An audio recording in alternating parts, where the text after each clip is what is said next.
Yo, what's going on, guys? It's Houston Sports Talk back in another video today. And today I'm going to be talking about my first impressions on Yusei Kikuchi after his Houston Astros debut. I think we all saw how good Yusei Kikuchi was in his first Astros start. Did a great job. Fortunately, he was 1 out away from a quality start and was one more inning after that away from a win. And unfortunately, obviously we can say that Yusei Kikuchi, it's his fault that, he wasn't able to go out there and get the quality start because he couldn't get that last out. Kind of struggled getting a strike and a full count and gave up 2 walks in that final inning. And they had to bring in Taylor Scott, who would then give up a walk and got out of that inning. But the Astros offense did fail Yusei Kikuchi to get him this win because the Astros had so many chances before Yusei Kikuchi came out. They had so many chances to take the lead, and they didn't take the lead until the inning after he left the game in the 7th inning. But still, he looked great. He broke some records, some of his own records, some of Astros records. Well, tied some Astros records. The Astros record he tied was the most consecutive strikeouts at 8 with Justin Verlander. That Justin Verlander, I believe they said he broke that. Verlander had 8 strikeouts for the Astros, 8 consecutive strikeouts. I believe that was 2022, they said, for the Astros. And that was a great 2022 season, of course. But Yusei Kikuchi tied that. Now, here were some of the records of his own that he broke. 26 whiffs, swing and a miss. That was the most of his career. Before that was 21. So he was excellent. He broke some of his own records. It was also his 5th double strikeout game or double-digit strikeout game, and that was also his second double-digit strikeout game this season in 23 starts with both the Blue Jays and the Astros. But things looked really good. Now, obviously, things didn't start off great, and that really worried me because second pitch gives up a double to the great Yandy Diaz, who's been killing it this series. Not just against Yusei Kikuchi. He went 2 for 5 today, hit a home run against Taylor Scott, who's been killing it this year. So Yandy Diaz, I'm not going to blame him for giving up a double to Yandy Diaz in his first ever, at bat, first batter facing in an Astros uniform. Yandy Diaz is a great hitter. He's batting, I believe, over 275 now after his game tonight. I know after last night he was batting 274, but he went 2 for 5 today, so he should be batting over 275 now. And he's had a great year for the Tampa Bay Rays. Even the Astros were looking at potentially trading for him.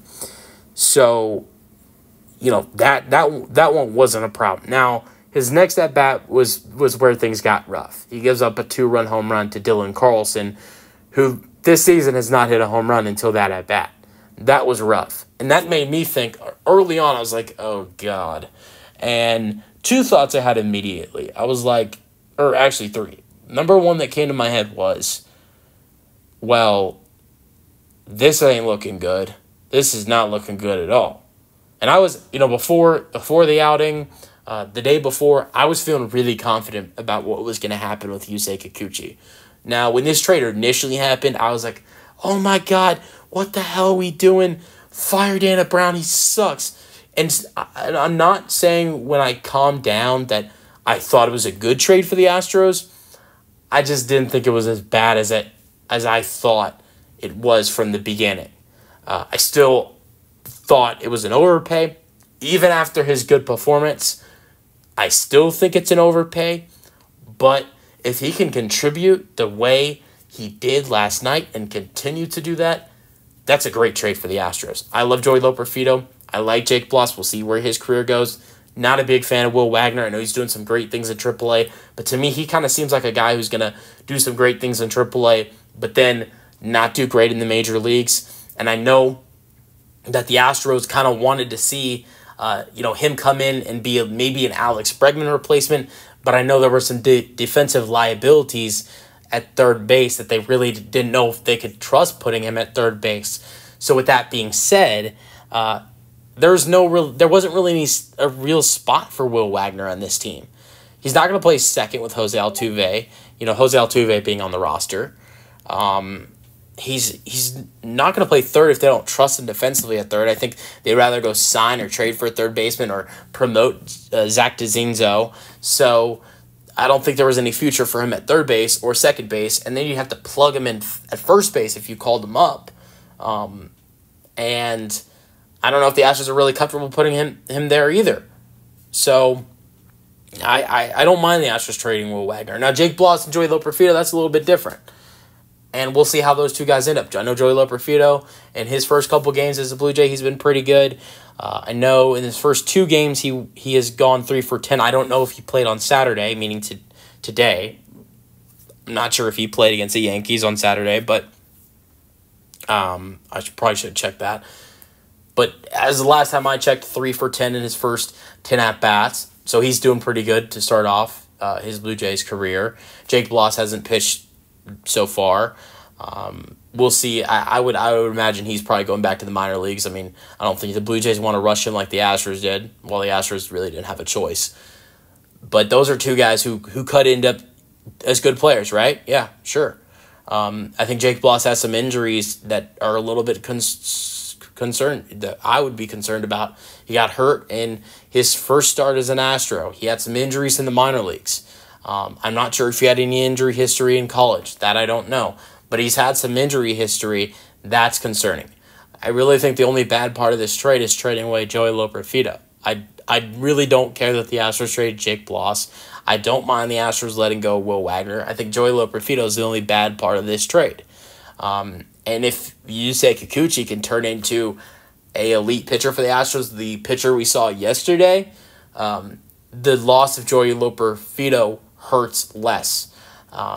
Now, we'll see how Will and Jake turn up, but I think the only one that really hurts me that they're gone is Joey Loperfido.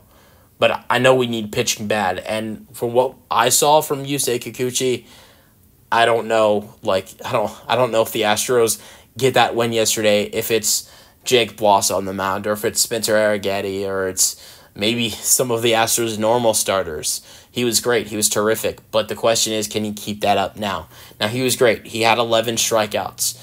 He didn't even finish 6 innings going 5 2/3 with 11 strikeouts. He had 8 consecutive strikeouts.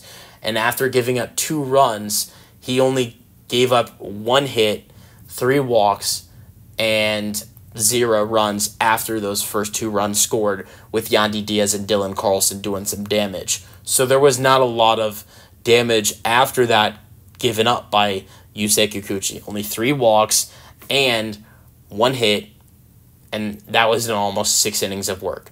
And he broke history, or tied history, with having 8 straight strikeouts and 11 in total. So he did some great things for the Astros in his first start.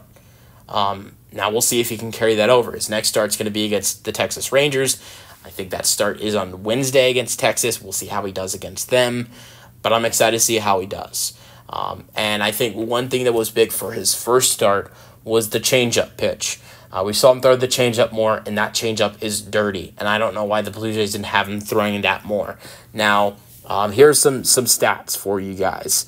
With the Blue Jays, before his start, before his most recent start, in all of his pitch selections, he threw the changeup 23% of the time. This is before the start. This is before the start yesterday against the Rays. Now, in yesterday's game, in 95 pitches, he threw the changeup 28% of the time. So that went up by 5%. And the changeup was nasty. He got, I think, probably about half or maybe more of his strikeouts on the changeup. His fastball was great. He threw that the most. He threw a total of 25 pitches with the changeup, 38 with the fastball, and 30 with the slider. And he was absolutely great with that changeup. It's nasty. It really is. And his fastball is too, but the changeup, I really don't know and can't explain why the Blue Jays didn't have him throwing his changeup more, because, the Astros had him doing that more, and it was working. He had hitters swinging at pitches that were nowhere near the strike zone. They were so nasty. And I know that Victor Caratini, Astros catcher, said after the game that his changeups are so nasty that when he sees the pitch coming, it feels like it's a fastball coming instead of a changeup. So if the Astros can keep having him throw that changeup more often, maybe, look, after what he did in his first start, why not have him throw it 30% of the time instead of 28% of the time? We'll see if he does that. We'll see if he starts throwing the changeup even more. Now, he threw his curveball more than he did the changeup. And look, I think he has also a nice curveball, but I'd like to see him pitch the changeup pitch more than he does the curveball. I don't know if hitters will start to figure out that changeup. If he starts to throw out more, very possible that could happen. But I think that changeup is more that changeup pitch that he has is more successful than his curveball. I'd like to see him throw that more. Obviously, I think he still needs to be throwing the fastball that he has, which is really nasty too, number one. But then I think that changeup needs to be his second pitch instead of the the curveball being number two. And I believe it was, I'm not 100% sure on this, but I believe it was the changeup pitch that Hunter Brown added that, I'm sorry.